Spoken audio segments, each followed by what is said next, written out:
let's talk about that tiny little dot you see in a number like 2.5. It looks so simple, right? So obvious. But that little point is actually one of the most powerful inventions in the history of math.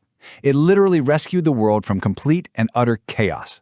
So, let's dive into the story.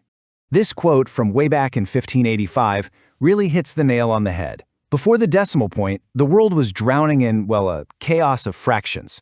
Seriously, imagine trying to add something like 1/3 and 1/7. You can't just add them. You have to find a common denominator. It's a whole process. Now imagine doing that for every single calculation, every single day. It was messy, it was exhausting, and it made everything from science to just buying stuff at the market incredibly difficult. To really appreciate the genius of the decimal, we've got to go back in time. We need to picture a world that had to function entirely without it. Okay, put yourself in the shoes of a merchant back in the 1500s. You're trying to figure out if 7/8 of a pound of some expensive spice is more than 13/15 of a pound. I mean, there's no easy way to just look at those and compare them.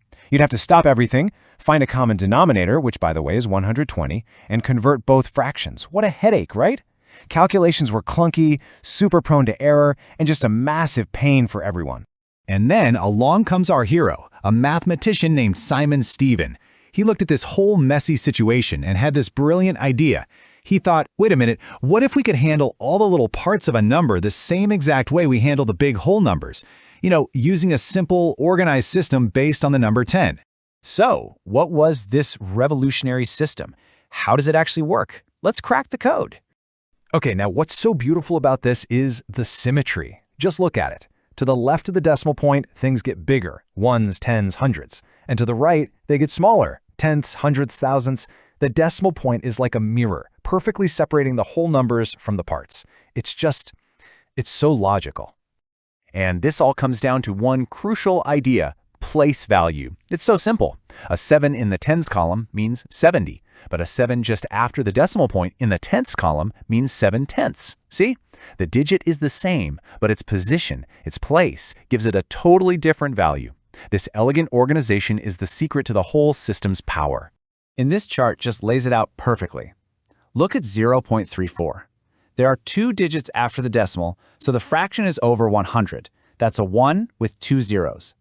And how do we say the number 34 hundredths? The name literally tells you the fraction. It's an absolutely perfect, consistent system. If this all still feels a bit mathy and abstract, just think about money. Seriously, we use decimals all day long without even thinking about it. What is 25 cents? It's just 25 hundredths of a dollar. That's why we write it as 0.25. See? You're already an expert at this. So, we've seen how decimals work with things like money. But how do we actually move between these two worlds? The world of fractions and the world of decimals. We know there's just 2 ways of saying the same thing. So how do we translate between them? How do we bridge that gap? Well, going from a decimal to a fraction is pretty straightforward. Let's take 0.75. First, just stick it over a 1. Now, since there are 2 decimal places, you multiply the top and the bottom by 100. That gives you 75 over 100. All that's left is to simplify it, and that brings you right down to 3 over 4. Easy peasy. Okay, so that's one direction, but what about going the other way? This is where the real magic is. How do we take a normal-looking fraction, like our good old 3/4, and turn it into a decimal? The rule could not be simpler, and here's the best part. It works for every single fraction. A fraction, it turns out, is just a division problem in disguise. To convert it, you just do the division. You divide the top number by the bottom number. That's it. All right, let's do it together, just like we're at a whiteboard. Let's divide 3 by 4. First question, how many times can 4 fit into 3? Well, it can't. It's too big. So our answer starts with a 0 and a decimal point. Now for the fun part. We add a 0 to the 3, turning it into 30. How many 4s can we fit into 30? Well, 7 times 4 is 28, so we put a 7 after the decimal. We have a remainder of 2, so we bring down another 0, making it 20. And how many 4s in 20? Exactly 5. And there you have it. The division stops clean as a whistle. 3/4 is precisely 0.75. Every fraction can be decoded just like this.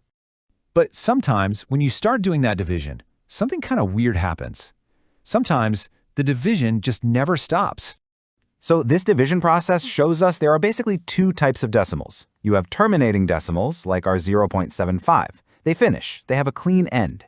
But then you have recurring decimals. If you try to divide 2 by 3, you get 0.66666, and that 6 just keeps on going, literally forever. So, how in the world do you write down infinity? With another piece of beautifully simple notation, of course. We just put a little bar, or sometimes a tiny dot, right over the digit that repeats.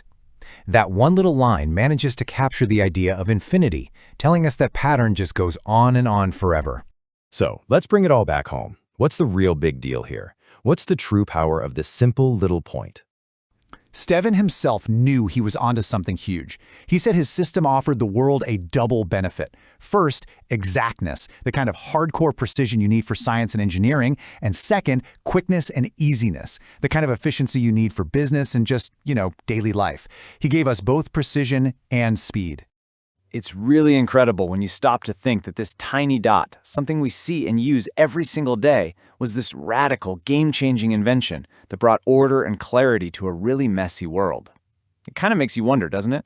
What else do we take for granted today that was once a mind-blowing, revolutionary idea?